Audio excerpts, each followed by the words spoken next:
A aula de hoje é sobre o que Deus diz sobre as riquezas. Eu vou focar em 2 pontos apenas que vocês verão à medida que a gente prossegue.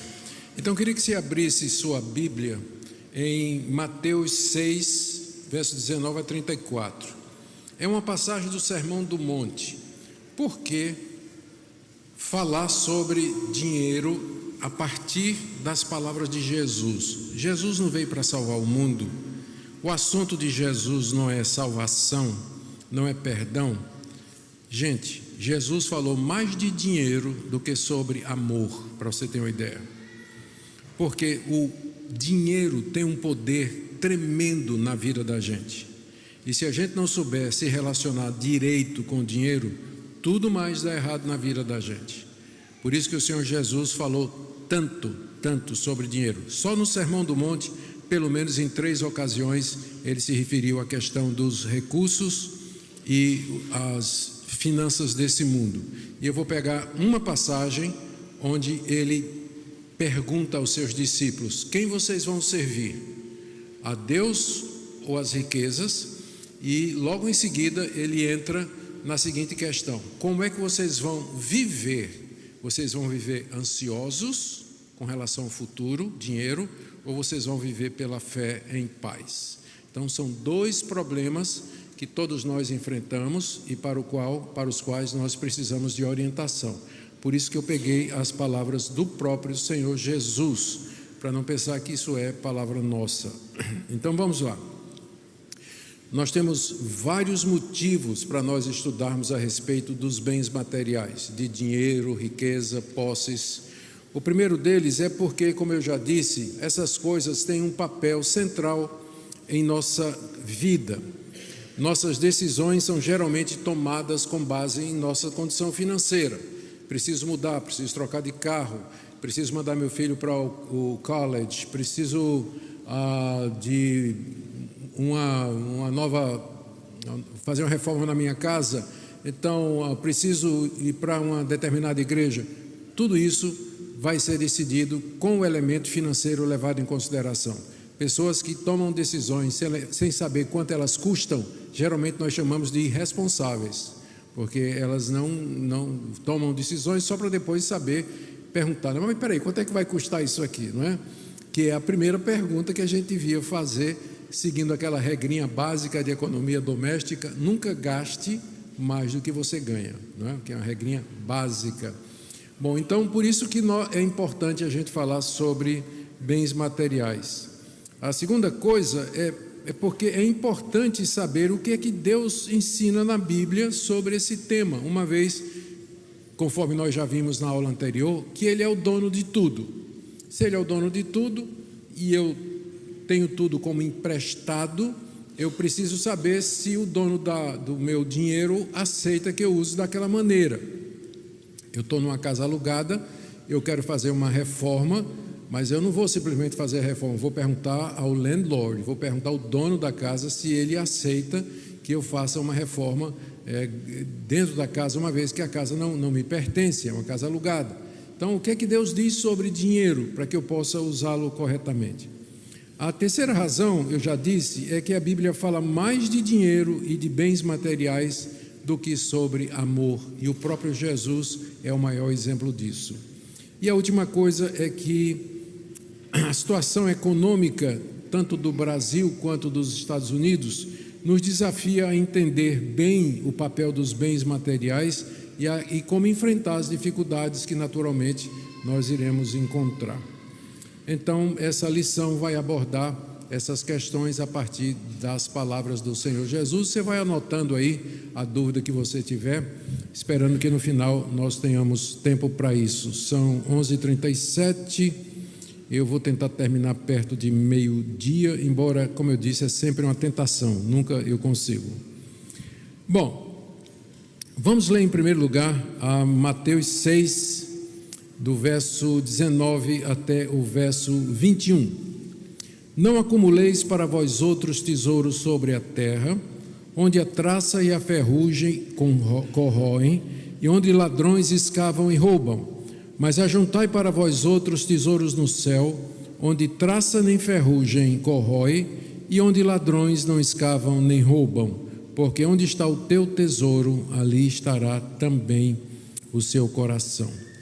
Aqui o ponto é: quem será o seu Deus? Jesus orienta os discípulos sobre a relação deles com os bens, mesmo que os discípulos não eram ricos. É interessante isso aqui, os discípulos não eram ricos, talvez o mais riquinho fosse Zaqueu, que era cobrador de impostos, mas ele ficou pobre, porque quando se converteu, ele doou metade do que ele tinha e devolveu o outro resto que ele tinha roubado, né? Então, ele acabou não... Então, se você pensa que ser cristão vai fazer você enriquecer, olha a história de Zaqueu, né?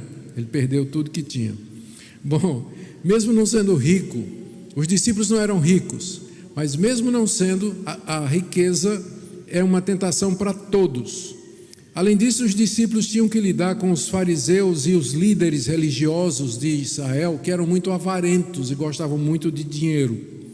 E uma compreensão errada que eles tivessem sobre riqueza, então prejudicaria a evangelização. Então Jesus chama os seus discípulos a fazer duas escolhas: quem será o seu Deus, as riquezas ou o Senhor, e como você vai viver, ansioso ou pela fé. Então, quem será o seu Deus? 19 a 21. Jesus desenvolve o seu ponto aqui com 3 contrastes. A passagem que eu li, ela tem 3 contrastes. Primeiro, Jesus proíbe o acúmulo de riquezas terrenas. Está aí no verso 19. Não acumulem para vocês tesouros sobre a terra. Contraste no verso 20, mas juntem para vocês tesouro no céu. Aqui Jesus não está proibindo que a gente trabalhe e economize o suficiente para termos uma vida tranquila, e quando formos velhos, idosos e não pudermos mais trabalhar, ou tivermos alguma doença que nos impeça a trabalhar, a gente tenha do que viver. A Bíblia não proíbe isso. A Bíblia proíbe que você faça disso a razão da sua vida, que você exista para isso, a ponto de você não dar tempo para Deus, nem dedicar o seu coração a Deus, nem se envolver com as coisas de Deus. Então, volto a dizer, não é proibido prosperar, a Bíblia não é contra a prosperidade financeira, não é proibido você se preparar para o futuro, a Bíblia também não é contra isso aí. O que Jesus está dizendo é que isso não pode ser feito em detrimento de você ajuntar tesouro no céu. De que maneira você ajunta tesouro no céu? Investindo no reino de Deus, fazendo as coisas de Deus, obedecendo a Deus, buscando em primeiro lugar o reino de Deus e a sua justiça. Em termos práticos, isso pode significar você pegar uma parte dos seus bens e investir na vida de pessoas realmente carentes, na obra de evangelização, na expansão do reino de Deus. Tudo isso vai gerando para você o que Jesus chama aqui tesouro no céu, onde não tem o risco de você perder como tem aqui nesse mundo. Ele diz aqui que nesse mundo a traça corrói. Lembra que no Antigo Oriente, quando Jesus falou essas coisas, é bom manter isso em mente. As riquezas não eram como a de hoje. As riquezas eram vestidos, vestuários, ouro, prata, propriedades e gado. Então, um homem que tivesse, uma mulher que tivesse muitas dessas coisas era considerada rica. Moeda corrente era coisa rara, que foi mais difundida com a chegada do Império Romano, e isso cerca de 200 anos antes de Cristo. Mas tradicionalmente no Antigo Oriente Médio, uma pessoa rica tinha muitos vestidos bonitos, roupas bonitas, barras de ouro e de prata, muito gado, servos e propriedade. Essas coisas eram extremamente vulneráveis. O ladrão podia arrombar a casa, a traça corroía o vestido, o ouro e a prata, com o tempo, né, eles não pegam ferrugem, mas ficam cobertos com uma coisa que parece ferrugem, desvaloriza, né, prata, ela desvaloriza se você deixar sem cuidar. E o gado morre, propriedade pode ser invadida, então é tudo muito vulnerável. Mas o tesouro no céu, ele está guardado por Deus e ele é seu para toda a eternidade. Então, a quem você vai servir? Primeira coisa, não viva para acumular bens nesse mundo. em detrimento de você acumular tesouros no céu, porque você está desperdiçando sua vida e você, quando morrer, você não vai levar nada do que você ganhou sua vida toda aqui. Você vai levar tesouros no céu, mas não o que você deixou acumulado aqui. A segunda coisa, o segundo contraste é olhos bons e olhos maus. Isso aqui é complicado. Olhos bons e olhos maus. Está aí do verso 22 até o 23. São os olhos a lâmpada do corpo. Se os teus olhos forem bons, todo o teu corpo será luminoso. Se, porém, os teus olhos forem maus, todo o teu corpo estará em trevas. Portanto, caso a luz que em ti há sejam trevas, que grandes trevas serão. Olhos bons aqui equivalem ao coração nos tesouros celestiais. Veja, aquela primeira passagem que eu li, ela terminou dizendo no verso 21, presta atenção aí, onde está o teu tesouro, aí estará também o teu coração. Se o teu tesouro está aqui nesse mundo, propriedades, carros, bens, seu coração vai estar aqui. Se o seu tesouro está no céu, então o seu coração vai estar com as coisas de Deus. Então, esse mesmo contraste, o coração no mundo e o coração nas coisas de Deus, é o mesmo contraste que você tem aqui. Olhos bons são olhos que observam as coisas de Deus, que dão atenção às coisas de Deus, estão focados nas coisas de Deus. E isso ilumina todo o meu corpo. Pensa nos olhos como sendo janelas por onde a luz entra e ilumina todas as trevas do meu coração. Se os seus olhos estão no lugar certo, todo o seu corpo vai ser luminoso, diz Jesus. Mas se seus olhos estão nas trevas, estão nas coisas desse mundo, seu corpo será tenebroso, como ele diz aqui. E ele diz, portanto, caso a luz que em ti há sejam trevas, que grandes trevas serão. Então, onde é que estão os seus olhos? É a maneira figurada de Jesus falar. Onde é que está a sua atenção, o foco da sua vida? Para onde você olha todo dia? Se o seu foco são as coisas de Deus, fazer a vontade de Deus, todo o seu corpo, sua vida vai andar em luz, na verdade. Mas se os seus olhos são olhos cobiçosos, gananciosos, que só pensam em prosperar, só pensam nessas coisas, seu corpo todo vai estar em trevas e a sua vida toda, o seu caminho, vai ser um caminho tenebroso. Que figura bonita, né? Os olhos são a janela da alma, ele chama a lâmpada do corpo, é por onde entra a luz ou as trevas. E onde é que estão os seus olhos? Primeiro contraste, tesouro nos céus, tesouro na terra. Segundo contraste, olhos bons e olhos ruins. Terceiro contraste, dois senhores, 24. Ninguém pode servir a dois senhores, porque ou há de aborrecer-se de um e amar ao outro, ou se devotará a um e desprezará o outro, não podereis servir a Deus e às riquezas. O Senhor Jesus está ensinando os seus discípulos a escolher quem eles vão servir aqui nesse mundo. Terceiro contraste, você não pode servir a dois senhores. Na época de Jesus, a escravidão era um sistema aceito e praticado em todo o Antigo Oriente.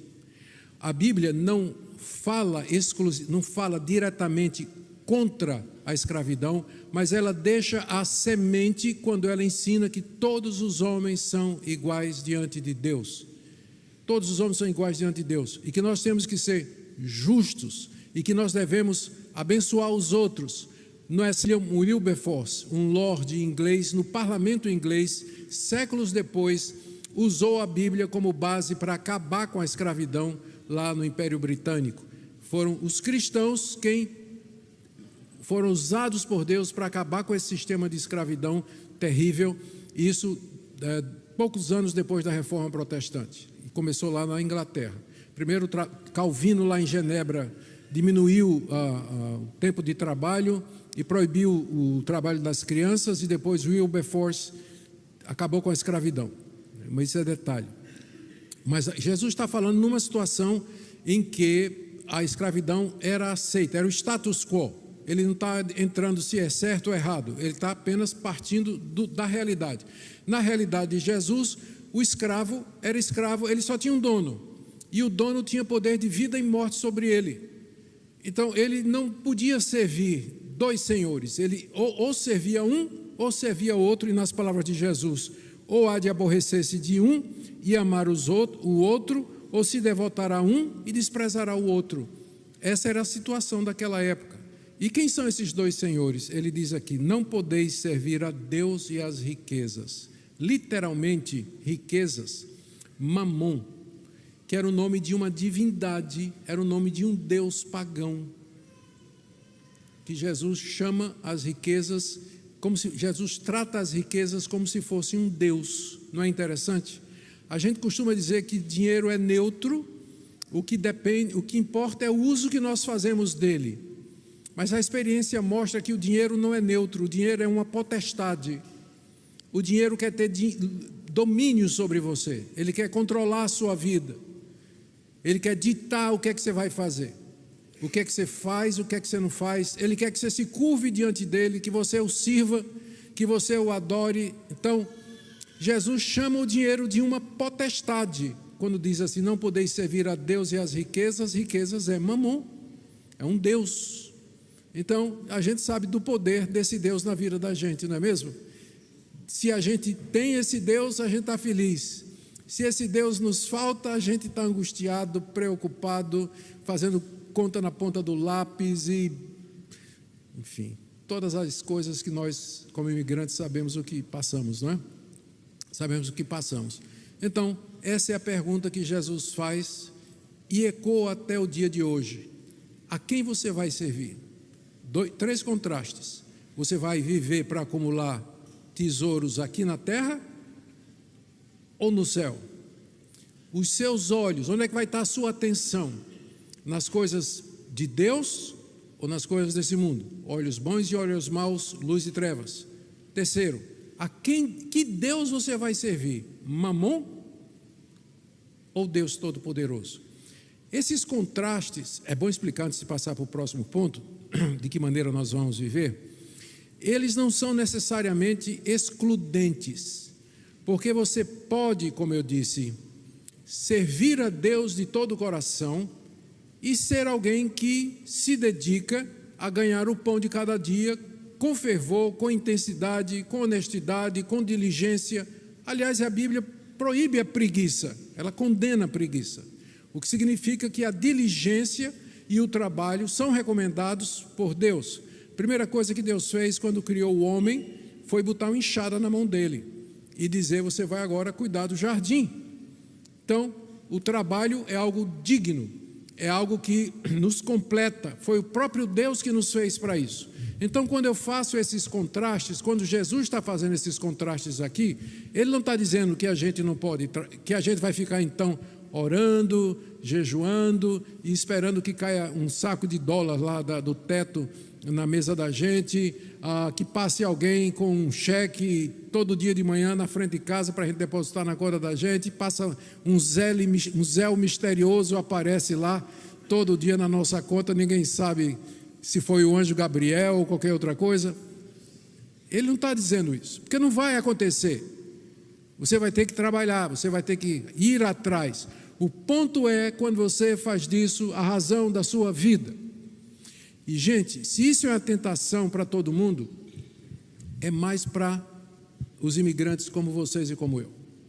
Porque boa parte de nós veio para cá, e não há vergonha nisso, em busca de uma vida melhor, querendo prosperar, querendo uma vida melhor para os filhos, condição melhor para os pais. A gente fez isso. Então, a tentação para nós, esse tipo de tentação é maior do que numa outra situação, por exemplo, lá no país, no nosso Brasil. Lá também é tentação, mas aqui, por conta da nossa situação, ela é maior. Daí essa pergunta é bastante relevante e você tem que responder para você. Qual o alvo da minha vida? Pode ser que você veio para a América atrás de Mamon, mas aqui você descobriu Jesus Cristo. E Jesus Cristo é maior do que Mamon. E Mamon tem que ser destronado do trono do seu coração para que Jesus se sente ali, porque não pode ter dois senhores no seu coração. Tem que destronar Mamon para que o Senhor Jesus reine supremo. Então, essa é a primeira pergunta: a quem você vai servir? 3 contrastes.